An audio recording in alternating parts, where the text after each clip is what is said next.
नमस्कार, मी राहुल कुलकर्णी. NDTV मध्ये तुमचं स्वागत आहे. श्री योगेंद्र पवार आपल्यासोबत आहेत. नमस्कार, स्वागत आहे तुमचं. थँक्यू. बारामतीला तर काही वेगळ्या विजनची गरज आहे काय? एव्हरीबडी सेज बारामती खूप डेव्हलप्ड आहे, ते फार शिल्लक राहिलेलं नाही बारामतीमध्ये. नाही काय, तुम्ही एकतर इथं जास्त वेळ आला नसाल त्याच्यामुळे तुम्हाला ते दिसत नसेल. आणि तुमचं चॅनल पण NDTV आहे, त्याच्यामुळे जास्त काय त्याच्याबद्दल मी आता बोलणार नाही. You are free to say whatever you wanted to say. माझा अधिकार आहे. Yeah, go ahead, sir. And we have to speak in English or it's a No, Marathi तुम्ही interview? आम्ही तिन्ही चारही लँग्वेज मध्ये करू. तुम्ही So we'll जसं speak in English. Okay. Whatever you're comfortable with. आपण मराठीतनं स्टार्ट करू, मग हिंदीला घेऊ त्याच्यामध्ये. नाही, you spoke in English. So I आपण thought, दोन्ही मिंगल करू त्याच्यामध्ये. ठीक आहे, then whatever you're comfortable with. मराठीत सुरुवात करू. ओके. सो आता जर तुम्ही इथं थोडं 10 फूट आतमध्ये जाल तर मग तुम्हाला दिसेल की अजून पण लोकांना घरं नाहीयेत राहायला, पत्र्याच्या घरांमध्ये राहतायत.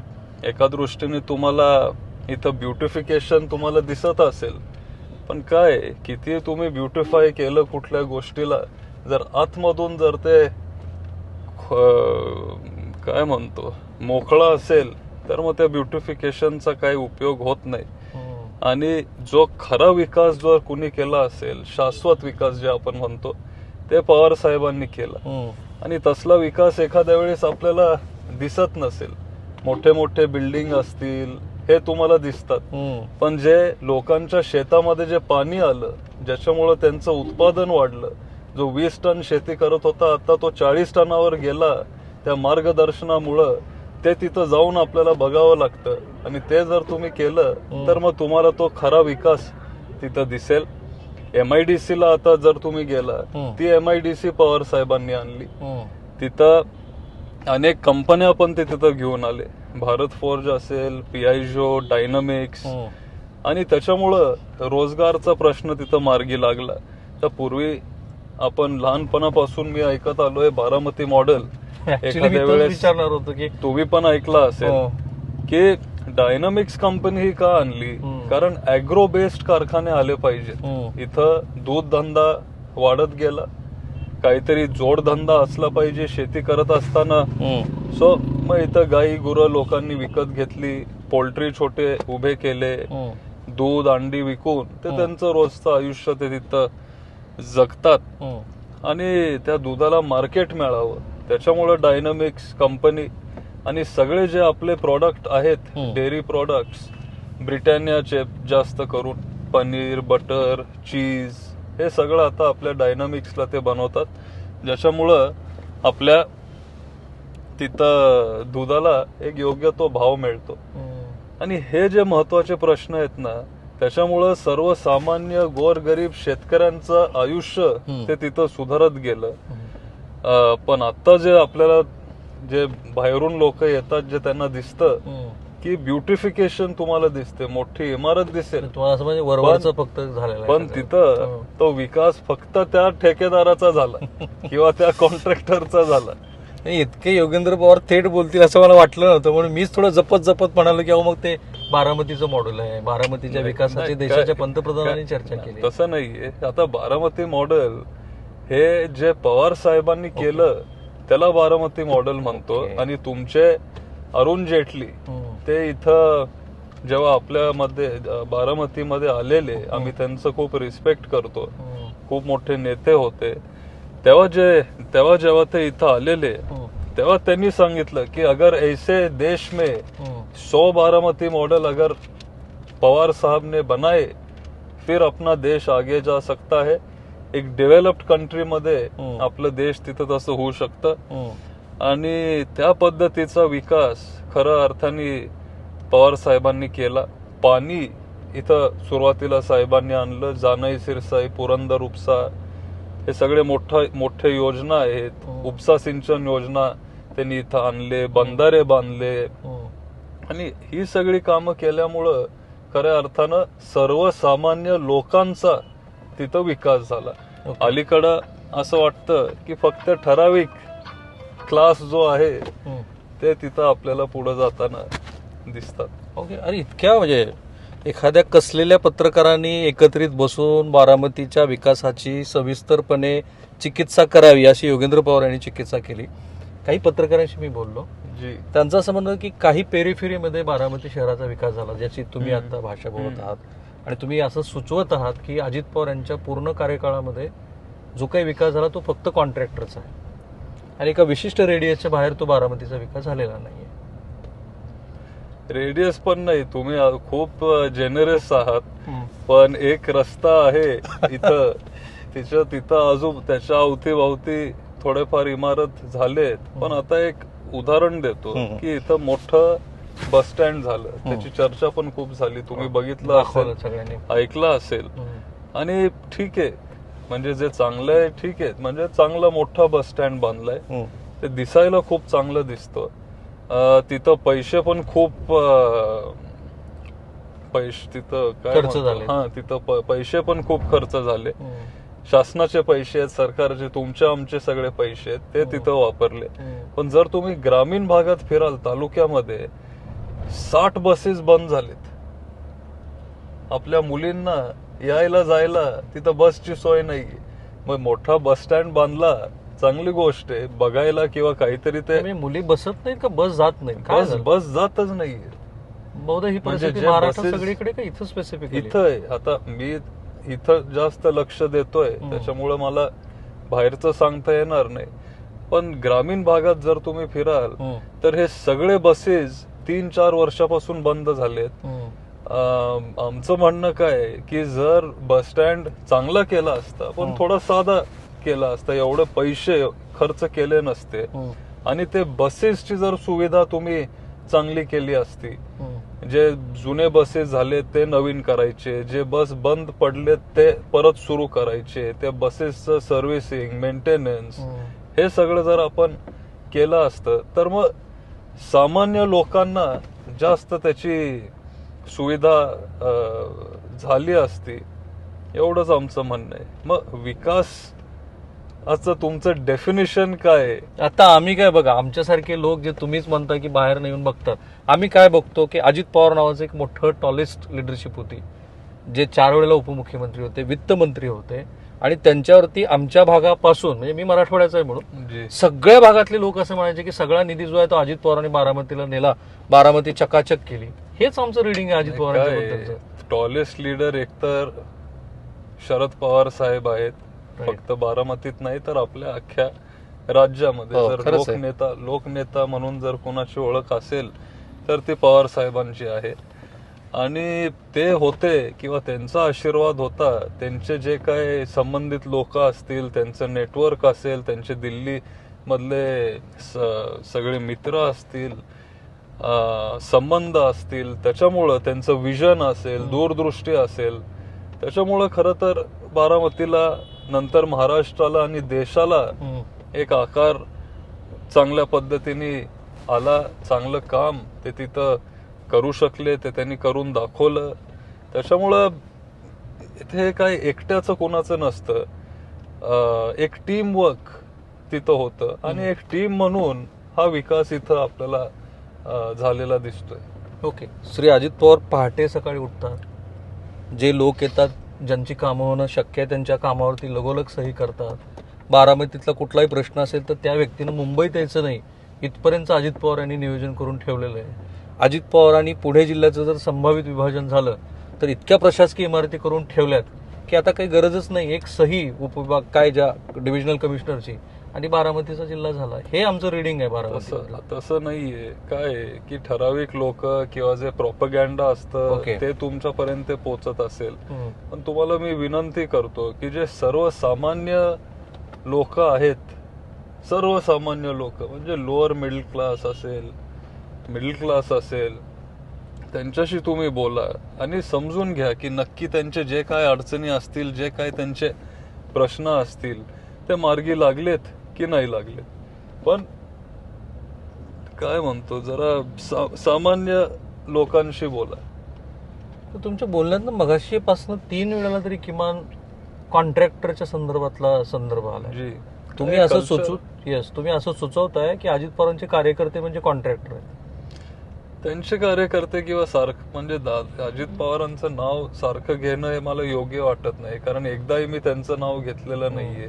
तुम्ही ते ठीक आहे, कारण तेच प्रश्न तुमचे त्या- प्रतिस्पर्धी आहेत तुम्ही म्हणून. तुम्ही तो प्रश्न त्या पद्धतीने तुम्ही विचारताय. पण इथं काय झालंय, एक कॉन्ट्रॅक्टर कल्चर इथं सुरू झालंय. आम्ही म्हणजे लोकांमध्ये तशी चर्चा आहे, लोकांनीच त्यांना नाव दिलंय मलिदा गँग. हे बारामतीमध्ये खूप गाजलंय मलिदा गँग. आणि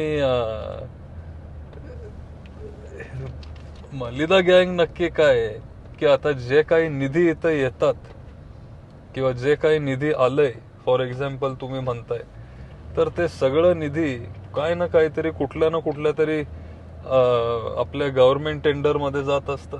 आणि मग ते टेंडर फक्त ठराविक लोक घेतात किंवा ठराविक लोकांना ते टेंडर मिळतात.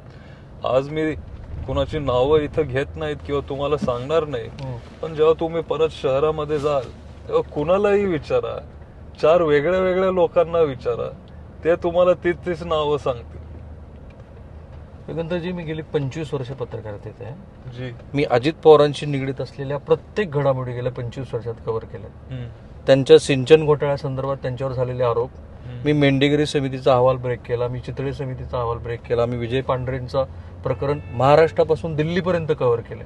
अजित पवारांना मी अनेक वेळेला उलटे सुलटे प्रश्न विचारले, देवेंद्र फडणवीसांना विचारले. तसाच मी शिखर बँकेचा घोटाळा महाराष्ट्रामध्ये जितक्या एक्सटेन्सिव्हली कव्हर केला, त्यात वेगळ्या पद्धतीचे जे काही घोटाळे झाले कथित, मी दोन्ही वेळेला हा शब्द कथित वापरेल, कारण it has not been proven in any court. पण आता तुम्ही जो मलिदा गँग हा संदर्भ वापरताय ना, हाच आरोप अजित पवार यांच्यावरती सिंचन घोटाळ्या संदर्भात झाला होता, की जी एक्सटेन्सिव्हली वाढून गेलेल्या सुप्रमा होत्या, सुधारित प्रशासकीय मान्यता, हे तेच लोक होते की जे अजित पवार यांच्या माध्यमातून कॉन्ट्रॅक्ट घ्यायचे आणि त्यांना कुठेतरी फायनान्शियल बेनिफिट्स व्हावा म्हणून ही कृती केली. आता काय, तुम्ही खूप अनुभवी आहात, तुम्ही ज्येष्ठ पत्रकार आहात, त्या मनाने मी खूप नवीन आणि तरुण आणि लहान आहे. त्याच्यामुळं हे सगळं जेव्हा झालं तेव्हा मी खूप लहान होतो, त्याच्यामुळं त्याच्यावर भाष्य करणं मला योग्य वाटणार नाही. पण एक एक्सपोनेन्शियल ग्रोथ. पण आता जे तुम्ही आता त्यांनी टेंडर इन्फ्लेट केले हे मी आता बोललो नाही किंवा तुम्हाला ते मी सांगितलं नाही. फक्त जे टेंडर आहेत ते ठराविक लोकांना मिळतात. मे बी ते प्रोसेस फॉलो करून मिळत असतील, मला माहिती नाही, कोइन्सिडन्स असू शकतो, पण तसं होतं. एक एक्सपोनेन्शियल ग्रोथ आपण जेव्हा बघतो तेव्हा त्या ग्रोथ बद्दल कधी क्युरियोसिटी असते, how it has been happening. फक्त इथं पॉलिटिक्स किंवा ह्या बाबतीत नाही, तर व्यवसायामध्ये पण तसं होतं ना, बिझनेस मध्ये पण तसं होतं. तर मला फार क्युरियोसिटी वाटली. बिझनेस मध्ये पण एखादा जो व्यक्ती असतो, जर काही नसताना अचानक 5-10 वर्षामध्ये जर एक्सपोनेन्शियल त्यांना ग्रोथ मिळाली, तर मग कुठंतरी एक आपल्याला डाऊट येतं. पण नेहमी ते तसं असतं असं पण नाहीये. काही काही कंपन्या आहेत, आता स्टार्टअप्स आपण बघितले, किती स्टार्टअप्स आपण गेल्या 10 वर्षामध्ये आपण बघतोय. स्टार्टअप कल्चरमध्ये त्यांना बाहेरून फंडिंग पण मिळतं, त्यांना चांगले इन्व्हेस्टर मिळतात, त्यांचं ग्रोथ तसं फास्ट होत जातं आणि त्याच्यामुळं काय काय व्यवसाय तसे पण पुढे जातात, काय काय चुकीच्या मार्गाने आपल्याला पुढे जाताना दिसतात, पण जास्त काळ ते टिकत नाहीत. कधी ना कधीतरी त्यांना काय म्हणतो त्याची किंमत भोगावी लागते. हे पण आपण बघितलंय. स्पेशली साखर कारखानदारीमध्ये असं शक्य आहे का एक्सपोनेन्शियल ग्रोथ एकदम असा ज्या क्वांटम मध्ये महाराष्ट्र बघतोय? तुम्हाला बरोबर कळतंय मी काय विचारतोय. स्मार्ट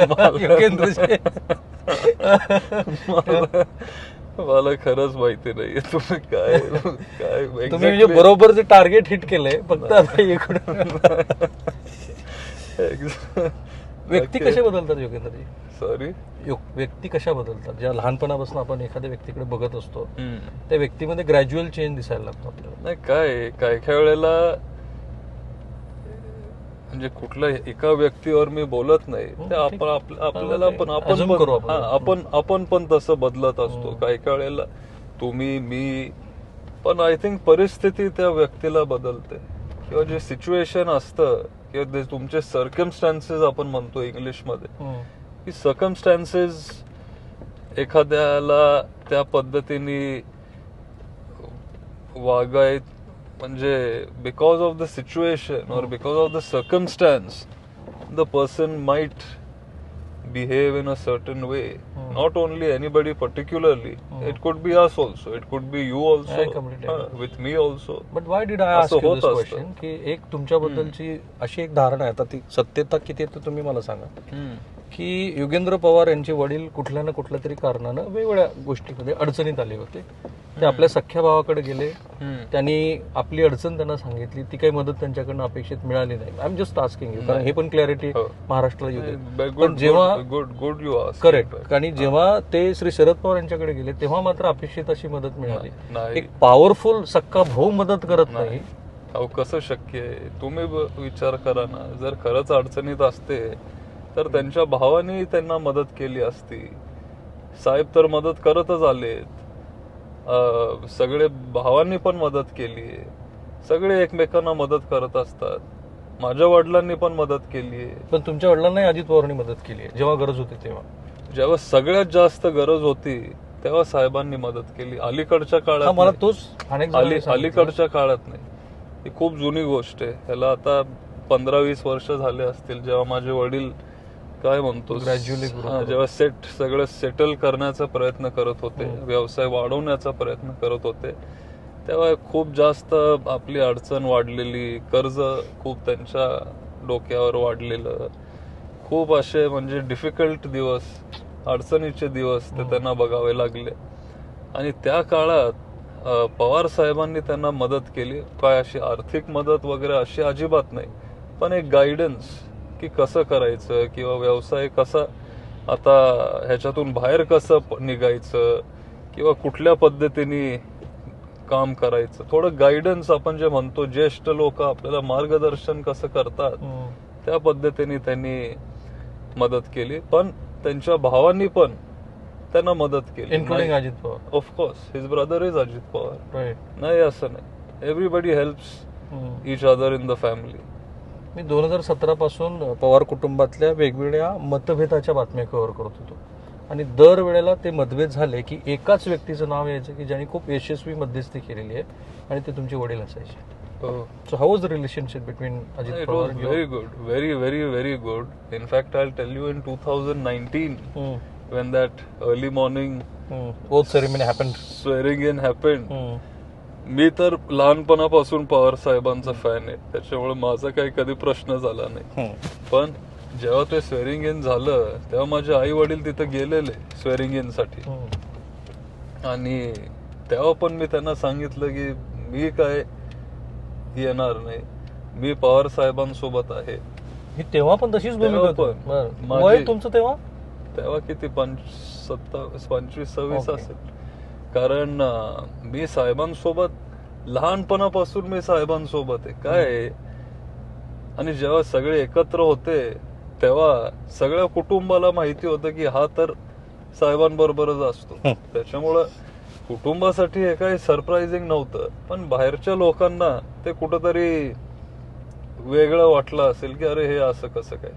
पण फॅमिलीसाठी किंवा जे मला बघत आले त्यांच्यासाठी हे काय जास्त सरप्राइझिंग नव्हतं. साहेबांनी मला एकदा पण विचारलं नाही की तू कुणाबरोबर आहेस किंवा कुठली बाजू घेतली. इट वॉज म्हणजे अंडरस्टूड ऑलवेज. युगेंद्र, मी जेव्हा अजित पवारांच्या बाजूने बघतो, म्हणजे त्यांची सगळी भाषणं, त्यांचं क्लॅरिफिकेशन बघतो, मला काय दिसतं की ज्या सगळ्या वाईट गोष्टी करणं हक्क असतं राजकारणामध्ये ते अजित पवार यांनी केलं. म्हणजे पवार साहेब इकडे भारतीय जनता पार्टीशी बोलत होते, चर्चाही करत होते, तेच पाठवत होते भारतीय जनता पार्टीकडं. अगदी मग सगळ्यांनीच कशा ते सगळा इतिहास तुम्हाला माहित. सो मी जेव्हा अजित पवारांच्या पर्स्पेक्टिव्हने बघतो तेव्हा असं मला दिसतं की Ajit Pawar is a very innocent guy, की त्यांना राजकारणात आपण दिलेला शब्द पाळायचा असतो, भावना महत्वाची आहे हे ते जास्त बघतात, आणि Sharad Pawar is a more practical person. हे असं नाहीये. हे अजित पवार हे बदनाम झाले वेगवेगळ्या गोष्टीमुळं. खरं तर शरद पवारांनीच त्यांना ती कृती करायला हवी. हे सुतोवाच करतात ते वारंवार. नाही तसं नाहीये. म्हणजे तुम्ही एक एक्झाम्पल द्या ना. म्हणजे हे बघा 2014ला जेव्हा मतमोजणी सुरू होती तेव्हाच प्रफुल्ल पटेलांनी येऊन प्रेस कॉन्फरन्स घेतली. 2017ला अजित पवार असं म्हणतात की आमचं आणि भाजपचं ठरलंच होतं, शेवटच्या क्षणाला भाजपनं स्टँड घेतला की आम्हाला शिवसेनेबरोबर जाणं नाही. आत्ताही ते म्हणतात की जेव्हा हे सगळे गुवाहाटीला गेले होते तेव्हा पवार साहेबांना विचारूनच आम्ही सगळी मंडळी गेलो होतो आणि विधिमंडळात बसलो होतो. त्या कक्षाचं नाव पण अजित पवार सांगतात. पण आता ह्याच्यावर क्लॅरिफिकेशन साहेबांनी स्वतः दिलंय. काय आहे, आपण जेव्हा निगोशिएशन करत असतो, एकतर मला माहिती नाही, मी खूप म्हणजे छोटा कार्यकर्ता आहे, हे सगळे म्हणजे वरच्या लेवलचे सगळे प्रश्न आहेत आणि मी त्या टॉक्स मध्ये पण नव्हतो, त्याच्यामुळं काय त्याच्यावर बोलणं योग्य राहणार नाही. पण जेवढं थोडंफार मला जे त्यातलं कळतं किंवा कुठल्याही गोष्टीतलं, की जेव्हा आपण निगोशिएशन करतो तेव्हा चर्चा आपण सगळ्यांसोबत करत असतो आणि negotiation, only doing talks does not mean that you have to partner with somebody. तुम्ही बोलू शकता, चर्चा करू शकता, निगोसिएशनचा एक भाग असेल, असा माझा अंदाज आहे. सो यू डोंट बिलीव्ह की अजित पवार हे खूप स्ट्रेट फॉरवर्ड भावनिक व्यक्ती आहे, फार शब्दाला दिलेल्या शब्दाला जागणारा राजकीय नेता आहे? नाही, ते असतील. आता शेवटी मी त्यांच्यावर बोलण्या इतका मी मोठा नाहीये. इज अपोनंट पॉलिटिकली तुमच्या विरोधातले उमेदवार आहेत ते. नाही, ठीक आहे, आता विरोधात जरी उमेदवार असतील तरी ते एकटे नाही आहेत, अजून ते आणि 35 उमेदवार आहेत. पण तुम्ही सतत त्यांच्यावर प्रश्न विचारता, त्याच्यामुळे मी त्यांच्याबद्दल बोलतोय. पण आज बारामतीत 36 उमेदवार आहेत, ते सगळेच ओपोनंट आहेत.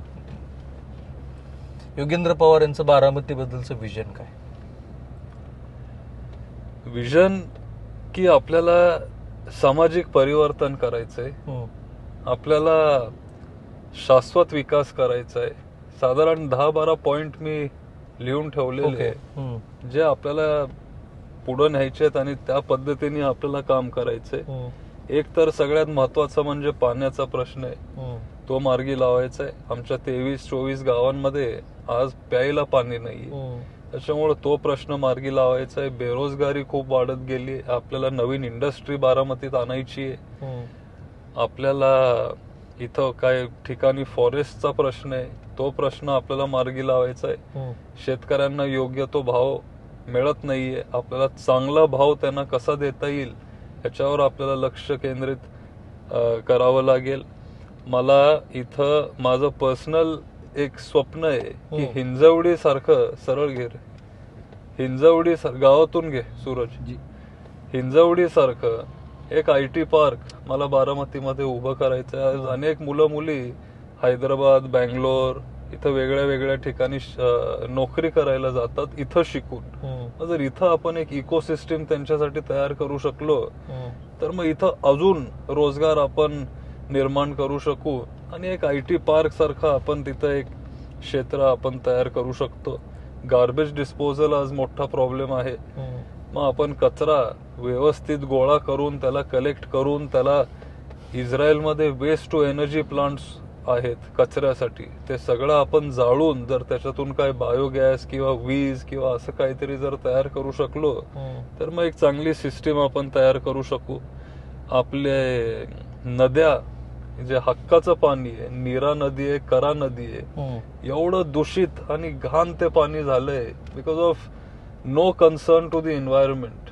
आणि जी आमची पिढी आहे, जी येणारी जी नेक्स्ट जनरेशन आहे, त्यांना एन्व्हायरमेंटचं खूप पडलंय. आणि आदित्य ठाकरे फार छान भाषण करतात आणि आम्हाला एन्व्हायरमेंटची खूप काळजी आहे.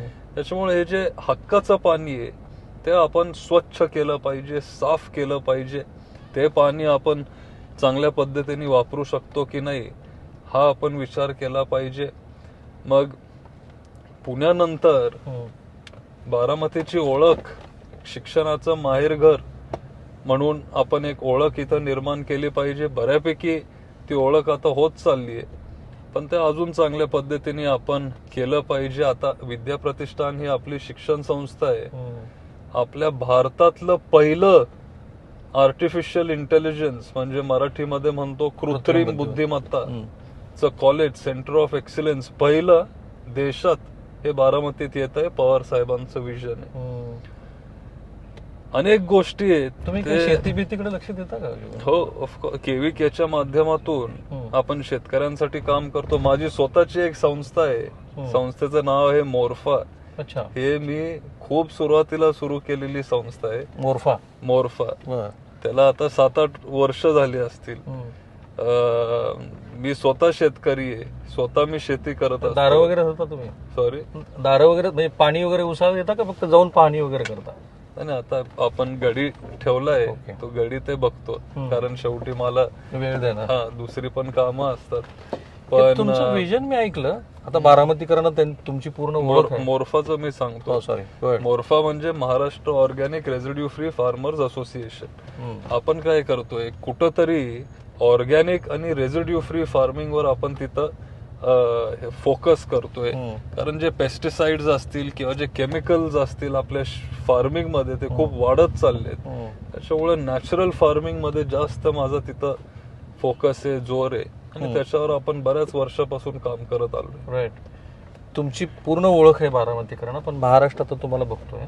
तुमचं प्राथमिक शिक्षण कुठे झालं, महाविद्यालयीन शिक्षण कुठे झालं? मी मुंबईत शिकलो, मी पुण्यात शिकलो, मी युरोपमध्ये हायस्कूल केलं, नंतर अमेरिकेत शिकलो युनिव्हर्सिटी. त्यामुळे कुणाला वाटलं नव्हतं की हा एवढं बाहेर शिकून की हा कधी इथं. आणि तुमची पदवी इकॉनॉमिक्स मध्ये, फायनान्स मध्ये. कुणाला वाटलं नव्हतं की हा परत येईल, पण काय शेवटी नशीब असतं का काय माहिती नाही. पण काही लोकांना असं वाटेल की युगेंद्रनं असं वाटलं की this is the great opportunity for me, because नाव Ajit Pawar is not with Sharad Pawar, आणि एक व्हॅक्युम क्लिअर झालेला आहे, सो लेट्स ग्रॅब इट. तसं नाहीये. सी, मला जरी वाटलं असतं ना, तरी पक्षांनी, पवार साहेबांनी, सगळ्यांना वाटलं पाहिजे की हा योग्य माणूस आहे.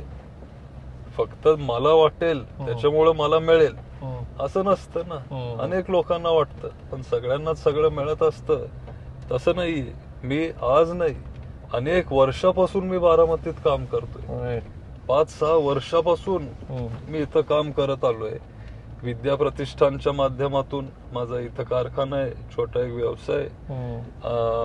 कुस्तीगीर संघाचा मी अध्यक्ष होतो. त्याच्यामुळं अनेक वर्षापासून मी काम करतोय. आता बारामतीचं पर कॅपिटल इन्कम किती आहे, आणि ते एनहान्स करण्यासाठी काय विचार करता तुम्ही?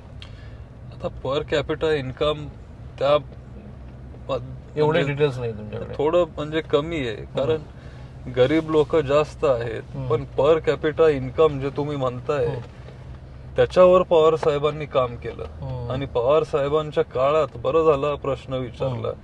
पर कॅपिटल इन्कम वाढलं, त्यांनी कुटुंब उभे केले, सामाजिक परिवर्तन केलं, अनेक लोकांना पोलिसांमध्ये तिथं लावलं, शिक्षक त्यांना केलं, शिक्षण बारामतीमध्ये त्यांनी आणलं, चांगल्या क्वालिटीचं शिक्षण. त्याच्यामुळं त्यांना नोकऱ्या चांगल्या मिळाले.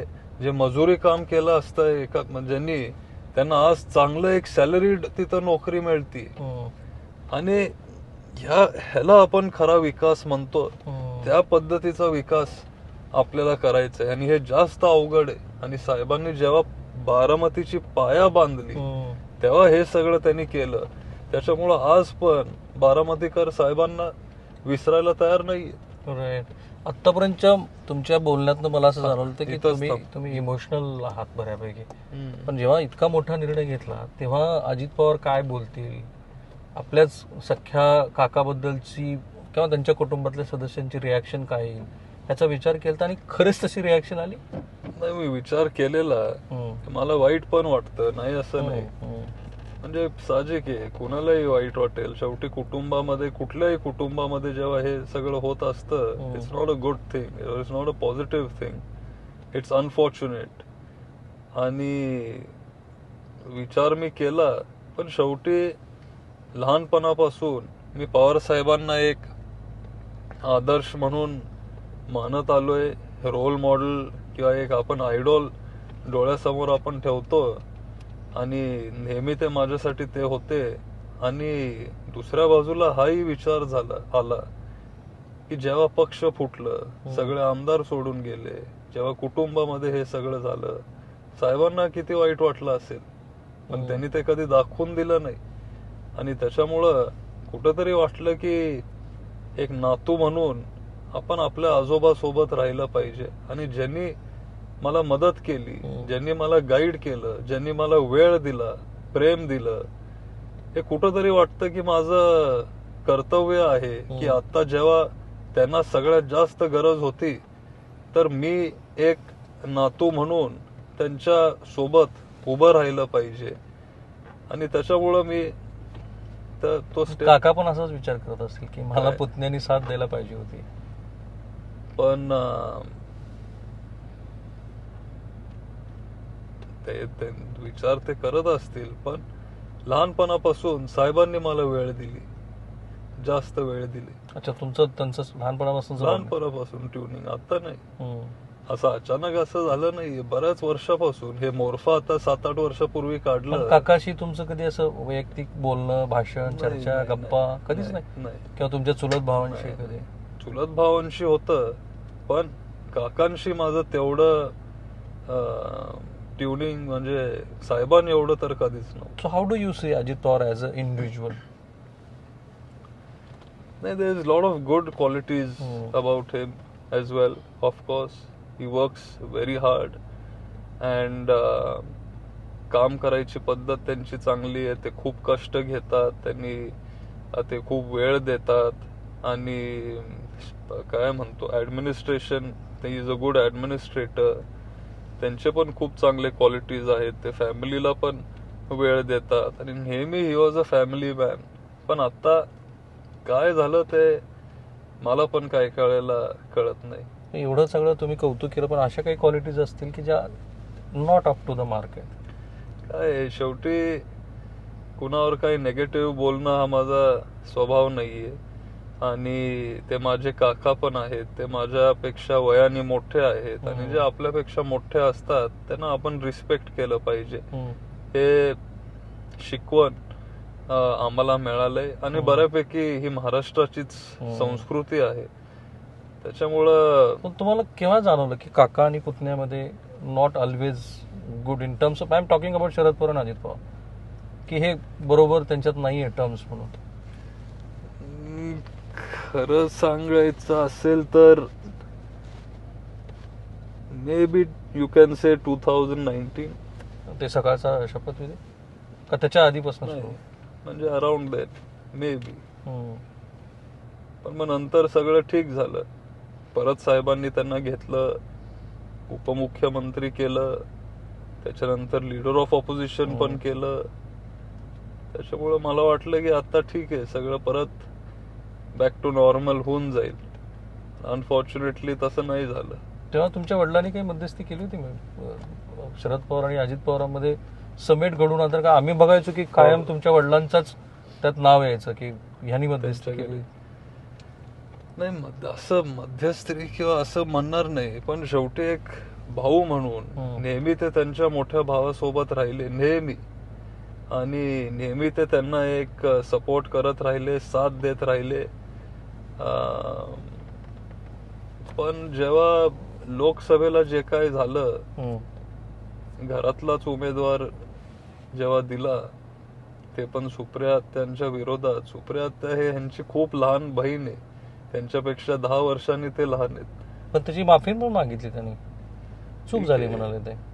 तो त्यांचा प्रश्न आहे. पण सगळं होऊन झाल्यावर शेवटी काय म्हणतो नाही, आता ते म्हणाले की आईनं पण सांगितलं, तुम्ही तुमच्या आजीने सांगितलं तुम्ही नका करू असं म्हणून. तसं नाहीये. आणि शेवटी माझं आणि आजींचं एक वेगळं नातं आहे.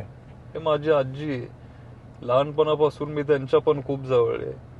आणि मोर्फा असेल, दुसरे कामं असतील, कुस्तीगीर संघ असेल, इथं लोक मला भेटायला यायची, भेटतात. आजींना नेहमी खूप आनंद वाटायचा.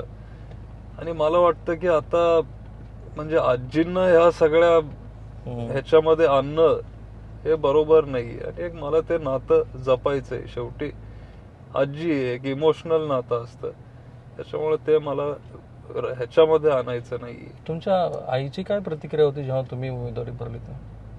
काय नाही, इमोशनल झाले, भावनिक झाले. शेवटी आई आहे. आणि वडील? वडील पण ते तुमच्या बरोबर आहेत आज सगळ्या अर्थाने? हो, ऑफकोर्स. माझ्या ऑफकोर्स. काही मतभेद नाही आहेत की नाही. जस्ट पुलाव? नाही. अजिबात नाही. ओके, अगदी शेवटचे 2 प्रश्न.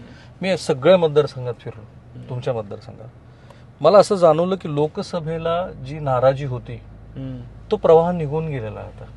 आता लोक असं म्हणतायत की लोकसभेला ताई आणि विधानसभेला दादा, पण युगेंद्र दादा नव्हे, अजित दादा. So how do you C?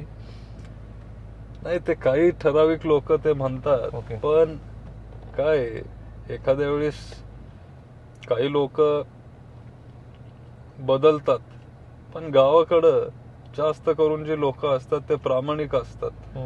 आणि जेव्हा एखादा ते धरतात ते एवढं सहजपणे ते सोडत नाहीत.